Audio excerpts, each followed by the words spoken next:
নমস্কার, আমি অ্যাস্ট্রোলজার মনীষা শাস্ত্রী বলছি। আমাদের রাশি চক্রের রাশি মানে চন্দ্রের ষষ্ঠ, সপ্তম, অষ্টমে যদি কোনো শুভ গ্রহ থাকে তাহলে কিন্তু দেখা যায় শুধু শুভ গ্রহ থাকলেই হবে না, সেখানে শুভ নক্ষত্র থাকতে হবে। তাহলে এই যোগটাকে অধিযোগ বলা হয়। এই যোগের ক্ষেত্রে দেখা যায় এই সব জাতক জাতিকা একটা সৌভাগ্য যোগে এরা জন্মগ্রহণ করে। এটাকে একরকম রাজযোগও বলা যায়। এই যখন অধিযোগে মানুষের জন্ম হয় তখন তারা বিলাসবহুলভাবে জীবনযাপন করে। তারা মানে বিভিন্নভাবে তাদের ভাগ্যটা অনেকভাবে সহযোগিতা করে। তাদের শত্রু তেমনভাবে কোনো ক্ষতি করতে পারে না। তারা দীর্ঘায়ু হয় এবং সুস্বাস্থ্যের অধিকারী হয়।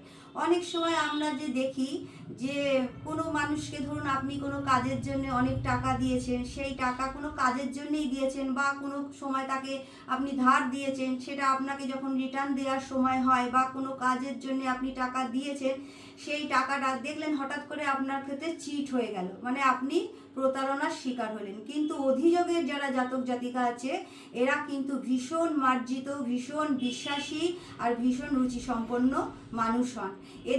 এরা যখন জীবনে আসে, যখন এই রাজযোগের অধিযোগটা রাজযোগেরই ফলাফল দেয়, তখন কিন্তু এরা ভীষণ উচ্চপদস্থ অধিকারী একটা লাভ করে। মানে এদের স্বভাবের মধ্যে অনেক গুণ দেখা যায়। এরা কিন্তু বিভিন্নভাবে বিভিন্ন সময় মানুষদের অনেক সহযোগিতা করে থাকে।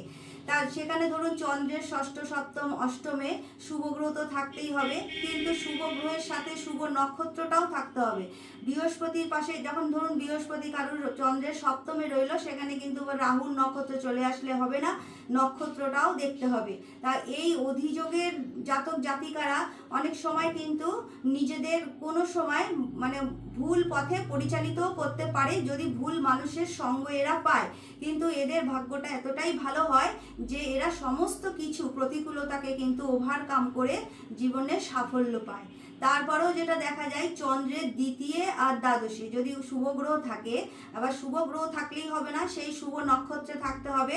তাহলে কিন্তু এই যোগটাকে বলা হয় ধুরধুরা যোগ।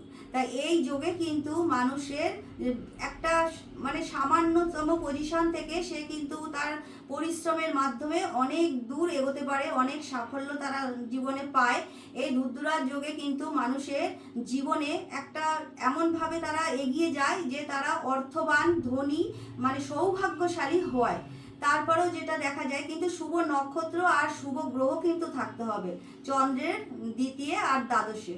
কিন্তু সেখানে যদি কোনো নক্ষত্রে পাপ নক্ষত্র পড়ে যায়, অ্যান্টি প্ল্যানেটের নক্ষত্র পড়ে যায় শুভ গ্রহের সাথে, সেখানে কিন্তু এই যোগটা তেমনভাবে কার্যকরী ফল দেবে না।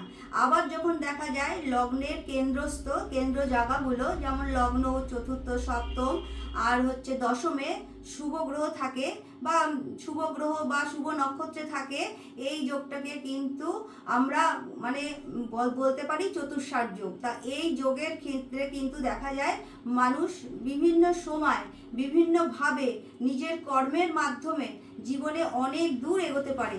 তারপরেও যদি দেখা যায় যে এইসব মানুষগুলোর দশা অন্তর্দশা মানে জন্মকালীন দশা যদি তারা ভালো নিয়ে জন্মায়, মানে লগ্নপতি নবমপতির দশা নিয়ে বা একাদশপতির দশা নিয়ে জন্মায়, সেখানে কিন্তু বলা যায় ভীষণ সৌভাগ্যশালী যোগ এটা দেখা যায়। লগ্ন অপেক্ষা চতুর্থ, চতুর্থ অপেক্ষা সপ্তম, সপ্তম অপেক্ষা দশম কিন্তু অধিক বলবান। তার মানে যদি দশমে একাধিক শুভ গ্রহ থেকে যায়, সেখানে কিন্তু এই যোগ ভীষণভাবে শুভ ফল দিয়ে থাকে একটা মানুষের জীবনে চলার পথে। কিন্তু এই যে যোগগুলো কিন্তু সব জাতক জাতিকার রাশিচক্রে থাকে না। সেখানে দেখা যেতে পারে অনেক সময় প্রচুর যে সমস্যাগুলো মানুষের দেখা দেয়, সেখানে লগ্ন, তারপরে চতুর্থ, তারপর নবম, দশম, একাদশে দেখা যায় যদি কোনো পাপ গ্রহ আছে বা পাপ গ্রহের পাশে অশুভ নক্ষত্র আছে বা তাদের যখন তারা জন্মালো তখন তারা ষষ্ঠ, অষ্টম, দ্বাদশপতির দশায় জন্মালো বা এখন বর্তমান গোচরে তাদের লগ্ন চতুর্থের ওপরে শনি গোচরে আসলো, তখন কিন্তু তাদের সময়টা ভীষণভাবে ডিস্টার্ব হয়, চারিদিক থেকে সমস্যা দেখা যায়। বিশেষ করে অর্থনৈতিক ক্ষেত্রে তাদের কিন্তু টানাপোড়েন চলে আসে।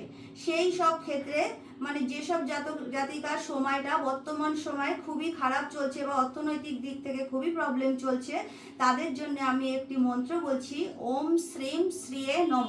এই মন্ত্রটা আপনারা রোজ 108 বার করে বলবেন, দেখবেন সাফল্য পাবেন।